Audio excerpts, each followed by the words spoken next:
So far, my brother, I'm overwhelmed by the beauty of Tanzania.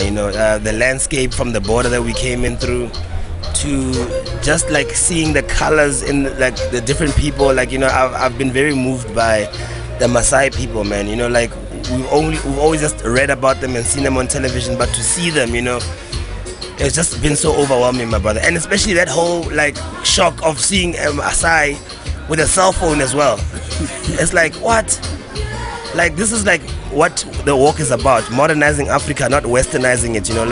As much as we can't stop the river from flowing, modernness has kind of like caught up to us. We got cell phones, we got technology and all that stuff, but here's people who are still keeping true to their African culture and roots, and still moving with the times at the same time, which is where Africa needs to be going. Instead of us always trying to be West and look American or look European, we should embrace our Africanness and still keep up with them as well. Keep a cell phone, with M-Pesa and all that stuff. It's just been an overwhelming experience, my brother. Okay, so what inspired you embarking on this journey, the Raja? Yeah. So many things inspired the walk. Not just one thing. It was a combination of so many episodes, from personal tragedies to me finding out. Like, I did a documentary called "Who Do You Think You Are?" and tracing my family back to Mozambique, and me wanting to find out more about my family and more about the continent as well. The xenophobic attacks as well also like struck a chord.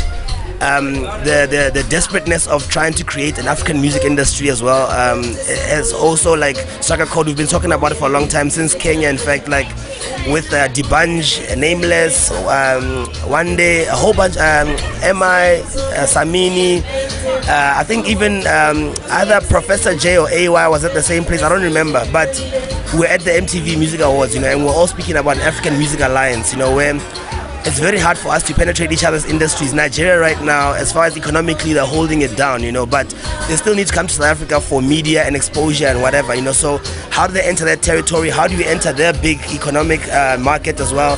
How do we enter Africa, and the only way is if Africans kind of they start collaborating amongst each other, like now it wasn't very common to have people from different countries collaborating with each other, even though it might have been happening before. But South Africa wise, we've always been caught up in our own thing, and it's very important to become part of the pulse of Africa, and that's what the walk is about, and hopefully it'll kind of like, I don't know, it'll probably like start something, we're not saying we got the answers to how things should be going, but hopefully it'll spark something among somebody who's like, yo, this actually is the way to go, Okay.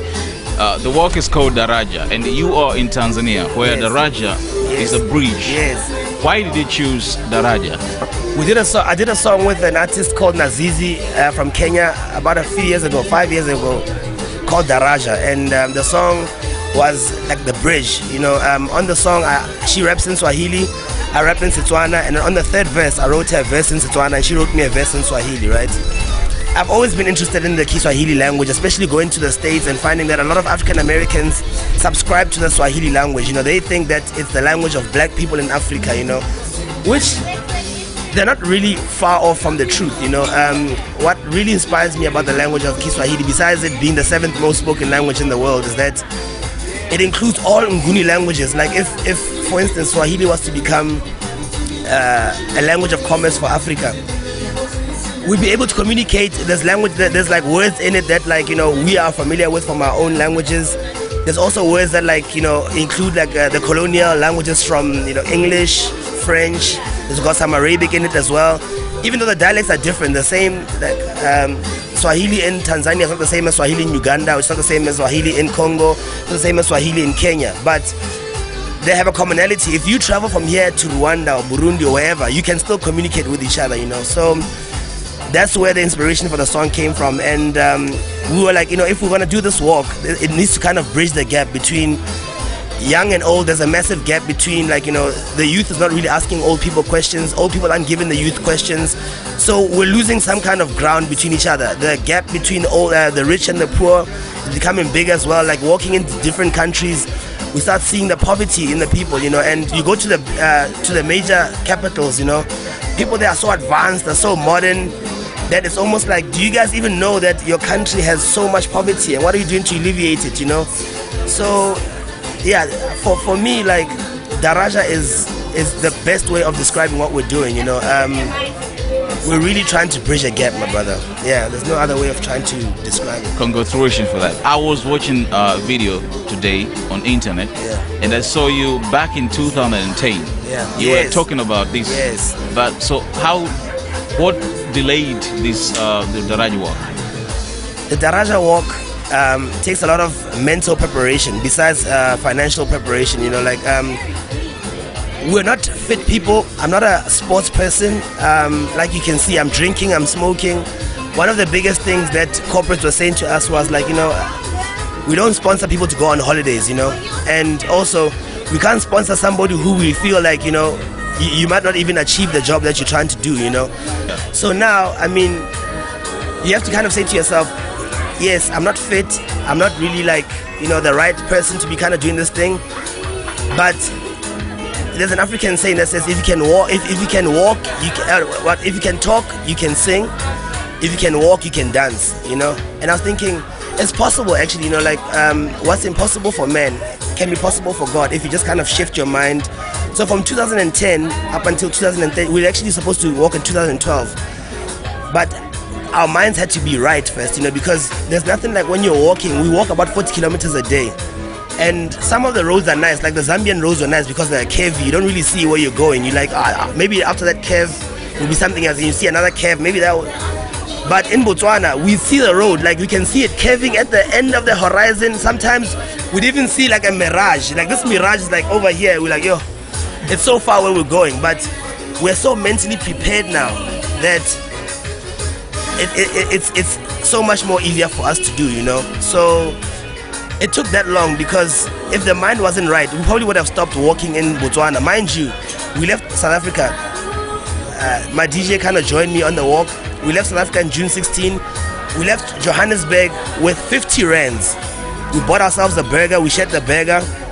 We had no money. Mind you, my brother, we spent so much money on this thing, up to 1.8 million, even more, you know, like just preparing for the walk, you know, getting stuff together, getting stuff. And for us to be dropped in the last minute, it was like, oh man, all that money's gone to the drain. Are we just gonna quit and go back to working and doing what we do best? But you know, the calling was like, hey man, I've already paid for everything in advance. I paid for my son's school fees. I paid for the people that work at my house, you know, like we've got the year open. Let's just go and do the walk, you know. And even though we left South Africa with no money, we believe in Ubuntuism, you know, like we believe in like humanity, you know, and we'll experience it as we go. And people have helped us. We left, I mean, with our laptop bags, with a small bag, whatever. Somebody pledged a rucksack for us. We got rucksacks. We got support vehicles, help. We got money. People stopping, giving us water. You know, people feeding us. I mean, we lost a lot of weight leaving from South Africa to Francistown, Botswana, and we gained it all back in Zambia because everyone was like, "Yo, just feed us." You know, like all we ate was nsima and rape and chicken and all that stuff. So, my brother, yeah, man, it's a hell of a preparation to kind of, you know, get yourself into this kind of mode.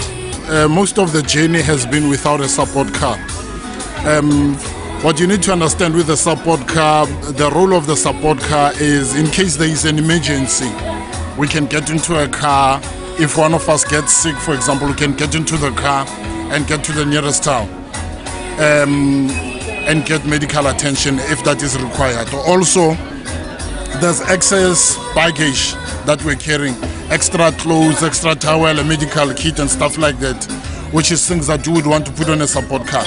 Now what happens is, when we were in Botswana, we were stopped by the cops, and they were saying to us, we are required by law to have a support car. If we don't have a support car, they were going to stop the walk, and they were going to send us back home. So it's been a bit of mixed fortune. Sometimes we get a support car, sometimes we don't get it, you know. And in instances where we got it and then the car broke down, we left everything and we just walked on foot. And then a day later, when the car was fixed and when our friends behind could get a car, they followed us. In some instances, where there's like national parks, where there's wildlife roaming around, you can't walk there. It's practically impossible. And you find, on average, that area covers about 600 kilometers of just free wildlife. Now, what we have said to each other when we left home, it was that we're not stupid. We're crazy, but we are crazy, but we're not stupid. This story needs to be told. If we're gonna go out and try to be Rambos and Supermans, we're gonna die, and nobody's gonna believe the story, you know. And secondly, we are not looking for glory. This is not a publicity stunt, you know.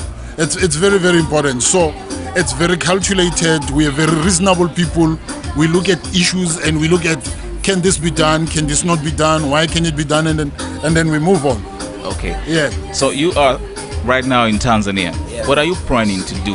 Where are you planning to go? Every country that we go into, we want to engage the youth there, because I mean like I said, there's many layers to the walk. You know, we want to push the message that, you know, it's high time that we start thinking about modernizing Africa, not westernizing Africa. You know, we need to kind of self-actualize and get ourselves into believing our own hype. We always go on about other countries. In fact, all the countries that I've been to, people really admire South Africa. People are like, hey, I really love South Africans, I love this, whatever. And I'm like, yo, man, we are here to almost kind of drive the message back into South Africa to say, we need to love these countries as well equally, you know, because like there's so much greatness in these countries. Like the guys in Malawi, I was telling them, yo, you guys have such a beautiful country. Like, no, there's nothing here, whatever. I'm like, it sometimes takes an eye from outside to come and show you that, yo, this is actually it's worth a lot. Like, this is gold here, you know. But what we're doing here, we're trying to collaborate with different artists while we're here for the Daraja soundtrack as well, and kind of engage on finding out what's going on, the plight of the musicians in Tanzania. You know, what are their hopes? You know, somebody was saying right now, most people don't release CDs anymore in Tanzania. They just do a single, put out on radio, which is also it's a reality, because people don't really buy CDs anymore. But it's a sad state of affairs, because CDs still need to be done, because a CD is a journal, it's a document, you know, it needs to be documented or whatever. But not only are we doing music as well, we are meeting with youth as well. We're trying to kind of spark debate amongst the youth. Like, guys, we are now the future leaders of Africa. It's now taken from the hands of our fathers and our grandfathers. We are the ones that could potentially be the next president of the country, the next minister of arts and culture, the next minister of defense. What are we gonna do about the state of Africa right now? You know, are you guys happy with the judiciary system of Africa? Are you happy with the state of medicine in Africa? Are you happy with the tribalism issue? Are you happy with all the issues, you know? So we're just going around sparking debates with people, and we're not missionaries. We're not here to preach a gospel, you know. We just want people to talk. Like, hey man, so what are your thoughts about South Africans? Because, you know, this is what South Africans think. What do you think of South Africa? Or like whatever, you know, like we're just there to spark a conversation, man, that has been long spoken about, but it's never been done. It's always been superficial. We only meet other people from other countries at award ceremonies. We only talk about Big Brother. We only talk about Channel O awards or whatever. We never actually speak about where's Africa going in the next 100 years, you know? And that's what we're trying to evoke from people with the walk, you know? I was born 'cause I hustle, stay focused, won't show. I was born for this. Oh yes. See, no matter what they say, this will remain. I was born for this. Now applause better. I never been scared of adding the special ingredients, so I mature better. Now they all tell us something, so we all get up. Say everybody must all bella. Now they need more fella, come on, let's again. Liquid deep in my hippie, tear gas once again. Doing it bigger, better, making it cheddar. However, it doesn't matter as long as we doing it all together. Partner. I've seen dreams get deferred. I'm a gang of bodies, all what I've seen is the worst.